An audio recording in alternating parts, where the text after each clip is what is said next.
Dynasty price check. We're talking about 2 tight ends today. We're going to be doing this all offseason. We're going to get 2 of these videos a week. And so be on the lookout for them. Subscribe to the channel. Help us get to 1,100. Join our Discord, link in the description. Like I mentioned in other videos, you can post trades there. Building up a little bit of a community. We're going to do some Dynasty rookie drafts live on a live show and mock drafts, that is. And we want to get you guys in there so you get opinions. You kind of see how maybe a draft's going to play out. All that fun stuff, listener league. So get in there. It is free. But Tucker Kraft is the first tight end we're talking about in this offseason. Keep trade cuts, tight end 8. Essentially worth an early or mid-second. He was the tight end 12 in points per game in half PPR, averaged 8.1 points per game. He had a good year, 50 catches, over 700 yards, 7 touchdowns. That's like slightly above, kind of the average. The yards and touchdowns are, but maybe not the catches. If we give us 10 to 15 more catches, and I think we're a lot happier with him. But I'll let you go first before I get into my whole spiel about these tight ends. But how you feeling about Tucker Kraft? Who, honestly, he was, besides Jacobs, was probably the most consistent Packer that you could rely on, across all positions. Yeah, probably. Yeah, I already know what your spiel is about tight end, and anyone who's been following us for over the course of this season, and especially into last when we talked a lot about Dynasty, they should know too. But still, watch these. Tucker Kraft played really well. Obviously, he is valued at tight end. Oh, you got him as 8. He's actually 7 right now. He must have moved up a little. I don't know. But I think the company that he's in, I'd rather have a lot of these other guys that are kind of right around him, like him being above Mark Andrews. Maybe it's mostly just Mark Andrews right below him, and he's right below Dalton Kincaid. A little bit not quite as valuable as Kincaid, but it's a pretty small move. I think like you said, he had a great year, great yardage and everything like that, involved in a good offense, but still inconsistent. Like, if he's not getting you a touchdown, then you're not having a good week, which is true for most tight ends. So I'm totally fine keeping him as my starting tight end, but I'm also I'm not feeling great about that. He would be kind of in a rotation. Like, hopefully you have another guy kind of similarly valued as him, but I'm fine selling him off to tearing down, in the eyes of the keep trade cut community, and picking up a little piece on top of it. Yeah, that's definitely. I'm always going to do that with tight ends unless I have basically McBride and Bowers. And those are probably the only 2 really that I'm I really need an overpay for these, but I always want to tier down. There's the next tier of guys that are very good. Laporta, Hawkinson, Kittle, Kincaid. If you look at the keep trade cut rankings, I pull them up. It starts with Kincaid for me though. I'm kind of out on Kincaid being this amazing difference maker. We're seeing it. He had all the opportunity in the world this season to do it, and he was bad. And even in their playoff games, he's been bad. So I just think he's just another guy, and people are going to value, for whatever reason, people are going to value Kincaid and Kraft way more than the guys like Freiermuth or Ferguson, Jonnu Smith. And I think any of those guys could outscore the other ones. So I'm going to tier down, and I'm going to get extra pieces, and I'm not going to miss out on a lot, Tucker Kraft's fine for what he is, but I don't think he's a difference maker guy. And he's on an interesting offense for sure. I am glad that he did become the guy, because I was saying to everyone, back a couple of years ago, just saying everyone's taking Musgrave in the 2nd or 3rd round of rookie drafts. Just grab Kraft off the waiver wire, because he has just as good of a chance being drafted 1 round after, and it worked out that way. Musgrave has become kind of Like he's just, I don't even know what he did this year. I don't even know if he was hurt. I don't know if he just sucks. I don't know. But the big thing about Kraft, which I like, is that he plays like every snap. And so like that's like half the battle for tight ends. But I'm looking to tear down if he's my tight end guy. He reminds me of like Ferguson last year, where we had Ferguson after last year. It's just like, yeah, I'll tear down and from Ferguson and pick up the tight end 15 and a second round pick or whatever, you know. Yeah, so Musgrave, I meant to bring him up too, you know, because we were much higher on him in their rookie seasons, basically, even though Kraft played better than him at the end of the day. But, you know, there was a lot of injuries there and stuff like that. And on a per game basis, Musgrave was actually quite a bit better than Kraft in their rookie year.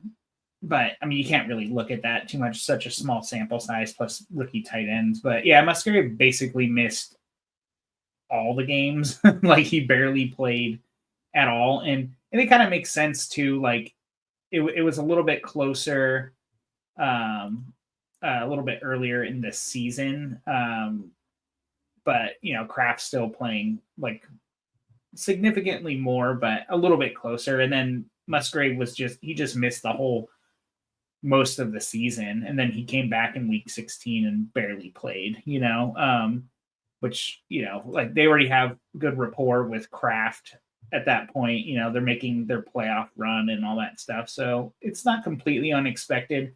I wouldn't be 100% surprised if Musgrave affects Kraft next year if they're both healthy going into the season, which is kind of part of the problem that we had with Kraft going into the season this year. So, yeah, I think it's a good time to get out on him. And like you said, like it's funny you brought up Freiermuth because I was just looking at his contract because I know they paid him this year. Mm-hmm. And yeah, like I think he's kind of an interesting one. Like I'm totally fine going from Kraft down to Freiermuth and picking up an extra piece for sure. But yeah. I don't know if you're getting that second, maybe a late second, but just because you got him here as valued as an early to mid second, but I'll take a third too. I don't care. Like, sure. It's just whatever, you know. And the moment I knew it was Kraft over Musgrave was after their playoff game last year, the Packers. And people were like, look at the rankings between Kraft and Musgrave in February 2024. Musgrave was still over Kraft, and I was, you know, I think we made a video on it on Musgrave. I don't understand this, you know, because they showed you in the playoff game when Kraft or Musgrave was completely healthy, they went with Kraft, and so yeah, it's been what they've kind of made that choice. So Dallas Goedert is like the opposite end of this. I'd never understand why we rank Goedert the way we do. He's the tight end 21. He was kind of in this range last year, like late teens. The guy still produces 9.5 points. He was fifth, tight end 5 in 2022, 7.6 last year. He was tight end 13. And then this year in 2024, 8.3, tight end 11. And that was with the goose egg, by the way. He played like one snap and then left. Or it was like 5% of the snaps and left. I think he had one target. That affects his average. You take that out, he's averaging the same as Kelsey. You know, I don't think Kelsey had a game where he left, you know, right away and stuff like that. So, like, I just think he's always, for whatever reason, he's just going to be ranked here. I guess, I don't know, like they don't throw enough or whatever. Like, even if they don't throw enough, which they didn't this year, even if they throw, they're probably going to throw a little bit more. It's hard to not throw. It's hard to run more and throw less than what they did this year, you know? And you just look at the playoff games, like Goddard's just doing it. 4 for 50 and a touchdown, 4 for 56, 4 for 47, 4 for 56. Like he's doing what all these other tight ends do, 4 to 6 catches, 40 to 60 yards, the occasional touchdown. But like, we're going to have him all the way down here. So like, give me whatever I can get, you know, trade Kraft, get Goedert. I know people are going to worry about the age and stuff, but I still think Goedert can be good for 2 to 3 more years, at least 2 more years. So am I crazy there about Goddard? Should I be, is this appropriate where he's at? No, I don't think it's appropriate. Like, yeah, we talked about Goddard in the offseason last year, and Mm-hmm. like, yeah, 4.5 catches a game is basically what he averaged this year, which is totally fine. Sorry, I'm trying to do like a little mental math. So what would that be? 60 yards? Not quite 60 yards a game.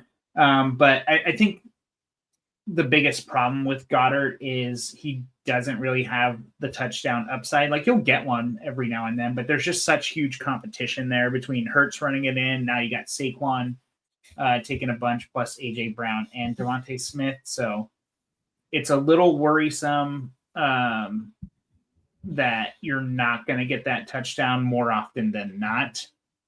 Which I can't necessarily say Kraft has that over him. I mean, if everyone on the team stays healthy, like I don't know if that's necessarily true. He's just not that guy for Jalen Hurts, but it's fine, like he is the dude on a really good offense, and so there is always some upside, but he's just got a lot of competition. He's not like Kittle, for example. Like obviously Kittle's like a much more coveted and touted player, but you can't say that like Kittle's on a better offense or anything, because that's obviously not true. But he is he does have like that big play potential and that touchdown upside because with the rapport with Purdy. So just kind of a comparison where it's like I don't think necessarily Goddard is that guy. I'm totally fine starting him as my tight end any given week. And yeah, I think tight end 21 is pretty low, and I'm definitely buying for an early third if I need a tight end. What's crazy is like Hurts threw the ball on average 24 times per game. He threw for less than 3,000 yards.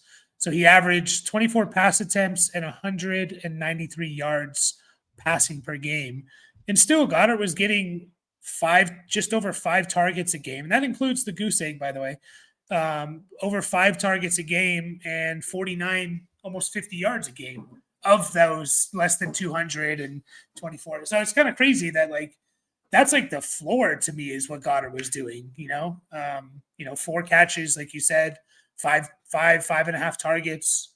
So he did have a big game. We do have to mention that. Like he had one huge game in there, but even like you take that out, like he's still kind of doing what all tight ends do, So I just think it's interesting. And they probably throw, if I had to guess, my money would be on they throw, Hurts gives you, even if it's 15 yards more per game, he's probably throwing it a bit more per game. So that would be my guess if I had to. So yeah, I don't really understand the Goddard kind of hate. It doesn't make sense to me. I know part of it is he's like the third option on the team, but it's proven he was actually better this year than last year, Goddard, in like a per game basis, average 7 yards more per game. And he's never been a big touchdown guy. Like, what if he just has a 8 touchdown season? Like, what if it just happens? So probably not, but what if it does? Yeah. High low on him. Yeah, I definitely think like his career in general is it's kind of one of those things like he's never really done anything to be like, oh yeah, definitely he's the guy kind of a thing, like, and so like I'm trying to see what's the highest he was ever ranked. It looks like tight end 5 back in 2022.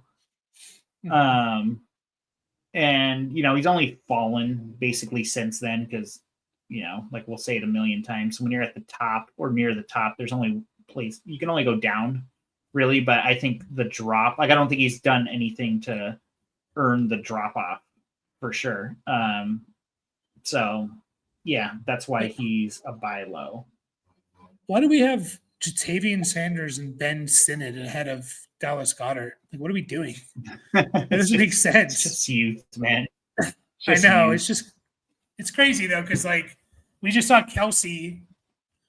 He's 35 and being awesome. Kittle was what, the tight end 1 this year, and he's over 31 years old. Like, we don't have to worry. Mark Andrews is over 29.